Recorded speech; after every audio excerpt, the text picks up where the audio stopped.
नमस्कार. आजच्या या व्हिडिओमध्ये आपण बघणार आहे की पोर्ट रजिस्ट्रेशन म्हणजे काय, पोर्ट रजिस्ट्रेशन करणे इम्पोर्ट एक्सपोर्टमध्ये का महत्वाचे असते, पोर्ट रजिस्ट्रेशनचे फायदे काय होतात आणि पोर्ट रजिस्ट्रेशनसाठी कोणते कोणते डॉक्युमेंट लागतात. तर आपण पहिल्यांदा बघूया पोर्ट रजिस्ट्रेशन म्हणजे काय. समजा तुम्ही कोणताही माल दुसऱ्या देशात पाठवणार असाल किंवा परदेशातून तुम्ही एखादा माल भारतामध्ये इम्पोर्ट करणार असाल तर त्यावेळी आपल्याला पोर्ट रजिस्ट्रेशन करणे हे बंधनकारक असते. आता हे समजून घेण्यासाठी मी तुम्हाला एक उदाहरण देतो. समजा तुम्ही इम्पोर्ट करणार आहात आणि दुबईवरून तुम्ही काहीतरी माल ऑर्डर केलेला आहे. आता जो सेलर आहे त्यांना तुम्ही डिटेल्स शेअर करताना नावाशिवा पोर्टचे डिटेल्स दिलेले आहेत की तिथून तुम्ही माल घेणार म्हणून. परंतु जर तुम्ही नावाशिवा पोर्टला रजिस्टरच केलेलं नाहीये तर तुमचा माल तिथे अडकून पडण्याची शक्यता आहे. आणि जोपर्यंत तुमचे लिगल डॉक्युमेंट्स क्लिअर नाही होत तोपर्यंत तुम्हाला तिथले कस्टम अधिकारी तुमचा माल तुम्हाला घेऊ देणार नाहीत. त्यासाठीच हे पोर्ट रजिस्ट्रेशन खूप महत्वाचे असते. तर पोर्ट रजिस्ट्रेशन म्हणजे नेमकं काय, तर तुमचा जो आयसी कोड आहे तो त्या पोर्टशी कनेक्ट करणे याला आपण पोर्ट रजिस्ट्रेशन म्हणतो. पोर्ट रजिस्ट्रेशन करण्यासाठी तुम्हाला टोटल 7 डॉक्युमेंट्स लागतात. तर त्यामध्ये पहिलं आहे ते म्हणजे तुमचा आयसी कोड म्हणजेच इम्पोर्ट एक्सपोर्ट कोड. दुसरं आहे ते पॅन कार्ड.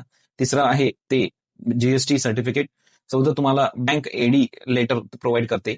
ते ऑथराइज डीलर कोडचं तुम्हाला लेटर जे बँकेने इश्यू केलेलं आहे ते द्यावं लागेल. कॅन्सल चेक द्यावं लागेल.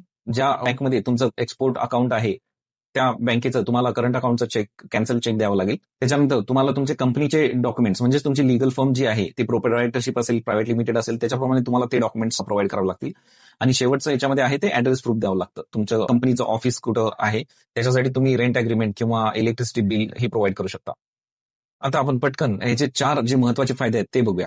तुमचं जर पोर्ट रजिस्ट्रेशन असेल तर तुमचा माल कस्टम्स मध्ये अडकत नाही. परदेशातून आलेले पैसे हे थेट तुमच्या खात्यामध्ये जमा होतात. तुम्ही शासकीय स्कीम सबसिडी हे मिळवण्यासाठी पात्र ठरता. आणि शेवटचं महत्वाचं म्हणजे परदेशी जे खरेदीदार असतात त्यांचा तुमच्यावर विश्वास बनतो. मला आशा आहे की तुम्हाला पोर्ट रजिस्ट्रेशन बद्दल जी आम्ही माहिती प्रोव्हाइड केलेली आहे ते तुम्हाला नक्कीच हेल्प करेल तुमचं नॉलेज वाढवण्यासाठी किंवा तुम्हाला पोर्ट रजिस्टर करण्यासाठी. जर तुम्हाला आमचा हा व्हिडिओ आमचे प्रयत्न आवडले असतील तर नक्कीच आमच्या चॅनलला तुम्ही लाईक करा, सबस्क्राईब करा. आणि जर तुम्हाला वाटत असेल की मी अजून दुसऱ्या कोणत्या इम्पोर्ट एक्सपोर्ट रिलेटेड कोणत्या टॉपिकवर व्हिडिओ रील बनवा तर मला कमेंटमध्ये नक्की सांगा.